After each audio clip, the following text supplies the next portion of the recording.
Decluttering shouldn't feel so frustrating, so if it does, there's a good chance that you're making a few common mistakes that are keeping you stuck. I want to take a second to really acknowledge your frustration, because it can show up in a lot of different ways. Sometimes it looks like starting over and over again, but never really feeling like you're making progress.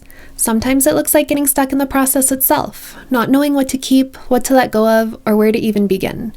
And other times, it looks like putting in a lot of effort, but feeling like your space doesn't feel the way you hoped it would. The frustration usually stems from a few really common mistakes in the way you're approaching decluttering. If you're new here, I'm Kelly, a professional organizer with a background in behavioral science. I help people create homes that support the way they actually want to live. In this video, I want to walk you through some of the most common decluttering mistakes that keep people stuck, so you can actually make progress in a way that feels manageable instead of overwhelming. The first mistake is taking on too big of a project at one time. This one is so common, especially when you're feeling motivated. You look around and think, okay, today's the day I finally tackle the kitchen, or I'm going to declutter this entire room. But what usually happens is that you start pulling too much out at once. You empty multiple drawers, cabinets, shelves, and suddenly everything is out in the open. And now, instead of one cluttered space, you have a much bigger, more overwhelming mess. At that point, the project isn't just about decluttering anymore. Now you're dealing with decision fatigue, time pressure, and the stress of needing to get your home back into a livable state. Because you still have a life happening. You have things to do, people to take care of, meals to make. You can't just leave your entire home in chaos indefinitely. So what most people do in that moment is they either shove everything back where it came from without making any real decisions, or they put all the piles into a closet or spare room just to get them out of sight.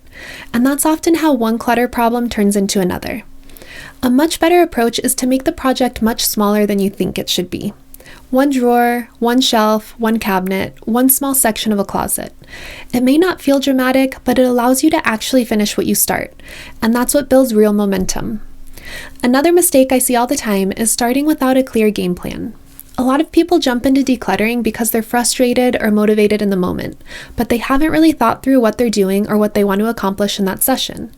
And when you don't have a plan, it's very easy to bounce around. You start in one area, then get distracted by something in another area. Then you start making little piles, and before you know it, your energy is scattered and the whole process feels chaotic. Even a simple plan can completely change that.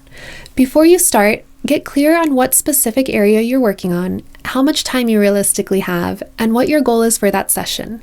It can be as simple as, for the next 45 minutes, I'm going to declutter this bathroom cabinet, and my goal is to remove anything expired or that I don't use. You don't need a complicated system, you just need enough structure that your time and energy are focused. Another mistake that keeps people stuck is starting with the hardest decisions. A lot of people go straight to sentimental items or things tied to guilt or aspirational versions of themselves, and those are some of the most difficult categories to work through. They require more emotional energy, more thought, and more clarity. So if you start there, it's very easy to burn out almost immediately. Then decluttering starts to feel exhausting and overwhelming, and it becomes something you avoid. A much better approach is to build momentum first. Start with the easy decisions. Trash, duplicates, expired items, things you clearly don't use or need. Those decisions help you warm up. They give you quick wins. They show you that progress is possible. And once you've built that momentum, you'll be in a much better place to handle the more difficult categories. Another thing that keeps people stuck is spending too long on decisions in the first pass. This is where decluttering can really slow down. You pick up one item and suddenly you're trying to think through every possible scenario. Should I keep this? What if I need it later? Could I use it for something else? Should I store it differently? Would someone else want it? And 10 minutes later, you're still holding the same item. The first pass through a space is not the time for deep analysis on everything. The goal of that first pass is to make the obvious decisions and keep moving.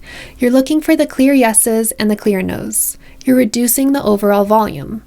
If something truly requires more thought, you can set it aside in a small decide later category. But if you try to fully process every single item right away, you're going to burn through your time and energy very quickly. And the last mistake I want to talk about is not being realistic about your life. This one is huge, and it's one of the reasons that clutter is so hard to let go of.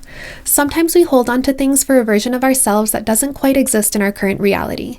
We keep clothes for a life we don't live, supplies for hobbies we never do, or items that represent who we think we should be. This isn't about being hard on yourself or giving up on growth, it's about being honest about what your life actually looks like right now.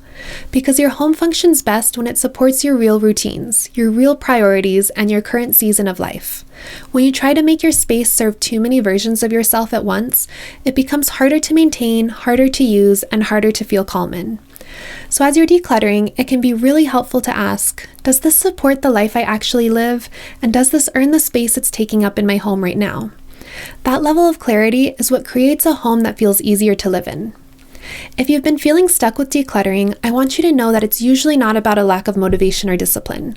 More often, it's just that the process you're using is working against you.